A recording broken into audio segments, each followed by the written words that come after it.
Assalomu alaykum, hurmatli kuzatib boruvchi insonlarimiz. Mana bozordagi ahvol. Mana joyimni ko'rsating, qayerda ko'rsatyapsiz siz? Joyimni ko'rsating. Nima deysiz opa? Joyimni ko'rsating, mana efirda ko'rsatyapman men odamlarga. Mana menga tegishli bo'lgan mana hozir mana oshxona, ya'ni mening nomimda mulk huquqqa egaman.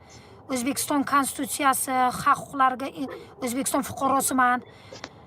Shu tamoyillarga asosan huquqiy qilib olganman. Huquqlar asosida, qonun asosida rasmiylashtirib olingan mulkimga bugun viloyat hokimi Ulug'bek Qosimov bosqinchilarcha tajovuz qilib, buldozor olib kelib, xalq oldida, bozor oldida mana buldozor buzib tashlayapti.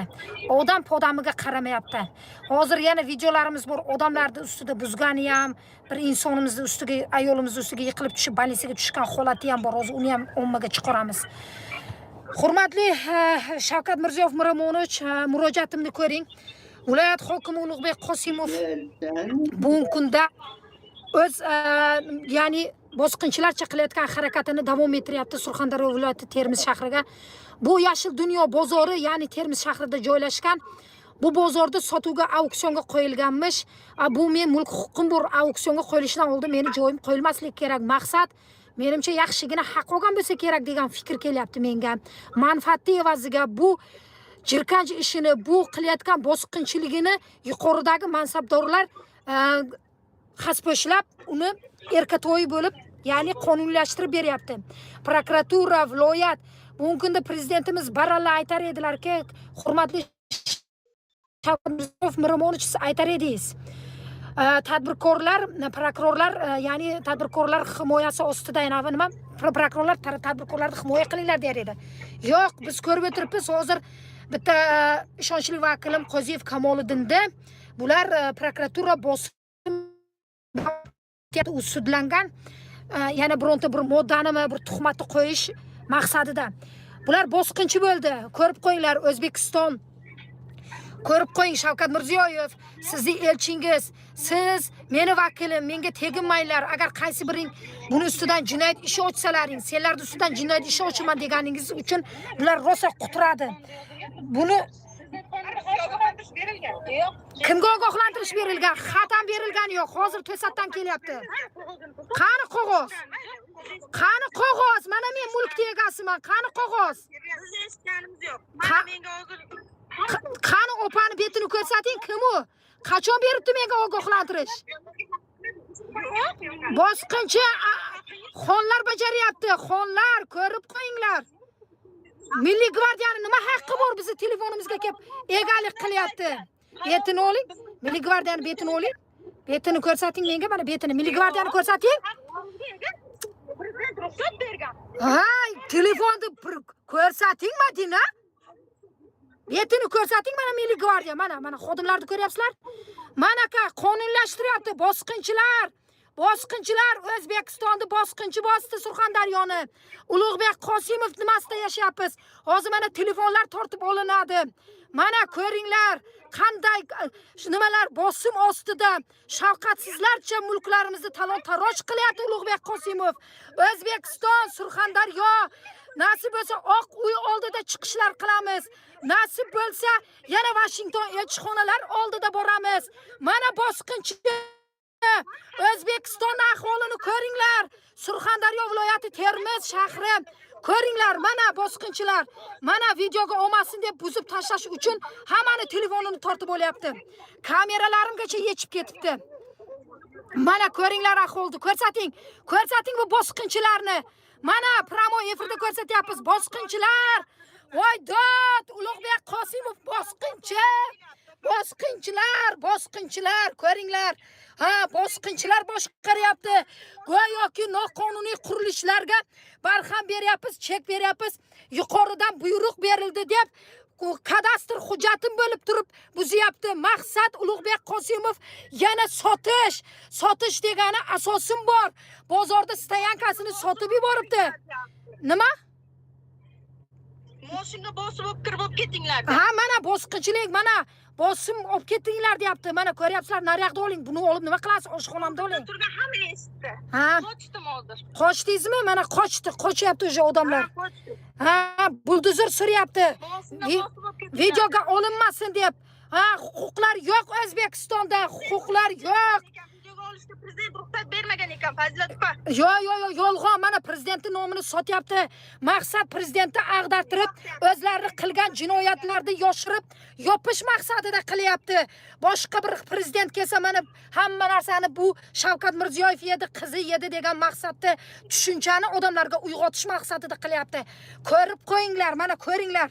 Uzoqdan turib videoga olavering, yaqinroq qilib, ele kamerangiz yaxshi ekan. Oling.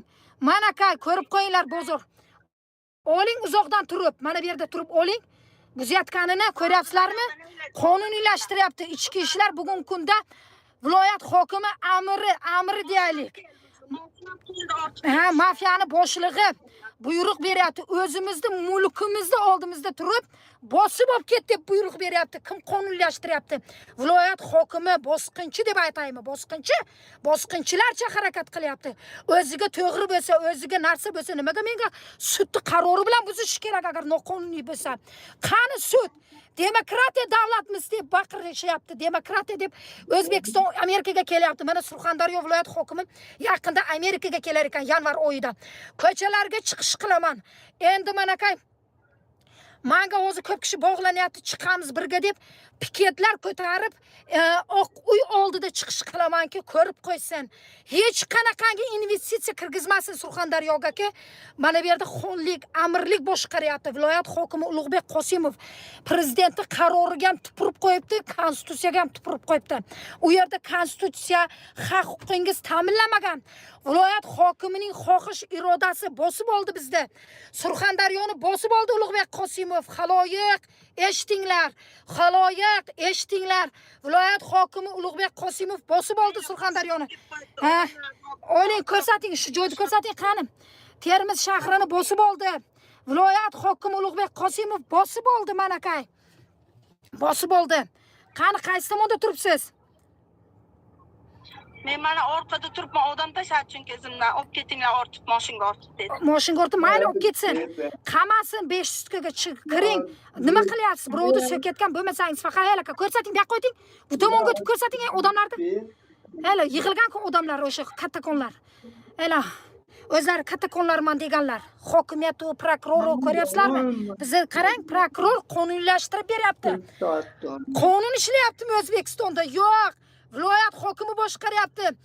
SMB ketib, Rustam Inoyatov ketib, mana bugungi kunda Nodir To'raqulovlar ketib, zaiflashtirilib hokimiyatga topshib nima vakolat berildiki, kadastrda ustidan ham, arxitekturani ustidan ham, ichki ishlar, prokuraturani ham ustidan hokimiyat nazoratga oldi. Mana ularni o'z nimasiga olib, ustidan boshqartirib, nagli 4 ta sektor bo'lib, odamlarni bosqinchilarcha mol mulkiga tajovuz qilib tortib olinyapti.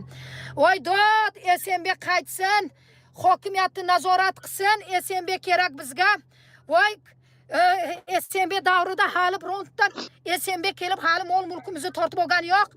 Hokimiyatlar yer sotolmas edi, hokimiyatlar birovning joyini buzolmas edi. Bitta yozib bersak, bironta joyga kelsa hokimiyatni javobgarlikka tortar edi tegishli tashkilotlar. Voy dod, prezident Shavkat Mirziyoyev Miromonovich, bering SMBga, davlat xavfsizlik xizmatiga bering. Voy dod, hokimiyat hamma joyda bosyapti, hokimiyatlar soxta ishlar qilib buni bajardik, kambag'allikdan chiqardik deb soxta tashakkurnomalar, qog'ozlarda nimalar kelib chiqmayapti, o'sha jinoyatlar chiqyapti. 30 milliardlab mana kambag'allikni qisqartirish shu boshqasida talon-taroj bo'libdi. Nimada 27 milliard hazil pulmi? Qancha tashkilotlar, mana oddiy Isroil Bo'rich mana shu bozorga 88 milliard pulni talon-taroj qilganligi bo'yicha sudlanib mana chiqdi. 2 yil, 3 yilga hammasi bozor qumlar pulni yeb. Ha, nima deb tushunish mumkin? Voy dod, ko'ringlar. Konstitutsiya kuni 8-dekabr kuni dam olishga bayramimiz, insonlarning haq huquqi kuni bayrami kuni Qavmisimiz kuni mana qayta bosqinchilarcha bosib olinyapti joylarimiz. O'zlashtirib o'rilyapti. Viloyat hokimi Ulug'bek Qosimov o'zlashtirib o'ryapti degan fikrga boryapman. Ko'ringlar, ko'ringlar, voydod, ko'ringlar. Men shantajlik birov nima deyapti? Ajab qilibdi, shantajlik qilyapsan. Shantajlik qilib nima? Men birontangni eringni ber deyapmanmi? Yo birontangni bo'yningga osilib olyapmanmi? Shantajlik qilib yo biron bir menga qo'shimcha pul ber deyapmanmi? Voydod, voydod, ko'ringlar. Ko'ringlar, mana ko'ringlar, ko'rsating naryoqda. Nimaga archani olib o'tiribsiz? Boring naryoqqa, mana ko'chani bu yoqqa o'tib naryoqda ko'rsating. Mana ko'rsating, ana ko'rsating nimasirma? Heyla odamlarni ko'ringlar, heyla mana odamlar mana oshxonamda oldida bu yoqda turib bosib olgan. Maqsad hozir hammani tinchitib, Milliy gvardiya bitta olib ketib, bu yog'ini tekislab tashlashi. Hozir shartda nimaga chiqinglar? Registratsiya qilinglar. Qani nima? Muhridini chaqiring. Muhridinga ham ishonchnoma berganman. Chiqsin. Noqonuniy buzyapti deb ichki ishlarga chiqsin. 102 ga nimaga prezident portaliga chiqinglar tez. Mana shu bozorda joylashgan joyimiz 75 kvadrat metr maydoni, yer maydoni. Bugungi kunda Ulug'bek Qosimov palonchi deb chiqing. Salimov Fazilat nomidan ishonchnomamiz bor deb tez bo'linglar. Qochinglar, sizni ham hozir ushlab ketadi. Ko'ringlar, mana videoga oling izingizda. Mayli. Mana ko'ryapsizlar, qanday ochiq jivoy ko'rsatib beryapmiz, adolatsizliklarni, nohaqliklarni ko'rsatib beryapmiz. Pramoy efirlarda ko'rsatib beryapmiz. Jonli. O'ylanglar, mol mulkingiz bir balo qilib oluvdik. Qonunlarda surib Zaynobiddin Nizomiddinov degan o'zidan qo'rqib shu joylarda olgan edik. Mana bugungi kunda kelib Nagli viloyat hokimi kelib bulzur suryapti. Saida Mirziyoyevani kursdoshi ekan. Saida Mirziyoyeva, kursdoshingizni yig'ishtirib oling. Shunaqa vakolatlar beruvdingizmi, Saida Mirziyoyeva? Endi bunday vakolat bermagansiz, bilamiz, lekin sizni nomingizdan foydalanib, prezidentning nomidan foydalanib, mana nima kiygan davlat mansabdorlari, forma kiyganlar kelib nima qilyapti, ko'rmayapsizlarmi? Jonli sizga ogohlantirish berilgan deyapti. Qani ogohlantirish? Qani qo'lida ko'rsatsan ogohlantirish nima deb berilgan? Sudning qarori bormi, nima bo'lgan? Zoir Mirzayev ham ishdan olish kerak. Hamma joy O'zbekistonda yashash juda qiyin bo'lib qoldi. Viloyat hokimlari haddidan oshib mol mulklarini chetda g'amlayapti deb tushunchalar kelyapti. Oddiy xalq qiynalyapti. Svetda gapiraymi, gazda gapiraymi? Mana bu noqonuniy qo'ygan radarlarni gapiryapti. Mana Amerikada istiqomat qilyapman. Xudoga shukr, men radar degan narsani ko'rmadim. Radar bor. Belgi znaklar qo'ygan. Mana hattoki telefon programmalaringizga ko'rsatib qo'yib ogohlantirish beradiki, 200 metr oldin seni kameraga uradi, tezlik bo'yicha deydi. Mana bu tezlik bo'yicha qo'yilgan. Bunisi palasa bo'yicha. Palasa degan narsa yo'q xabarda. Tezlik bor, qizildan o'tish bor. Mana konstitutsiyaning, mana haqiqiy demokratiya davlatda yashayapman men. Ko'ringlar O'zbekiston xalqi, ko'ringlar qanday bo'lyapmiz. O'zbekiston xalqi, ko'ringlar. Ko'ringlar. Mana bu nimagadir jiringlayapti.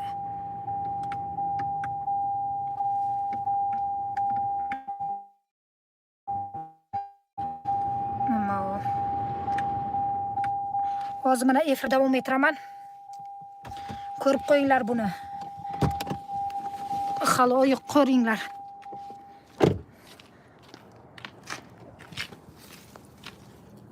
Ko'ringlar mana kay.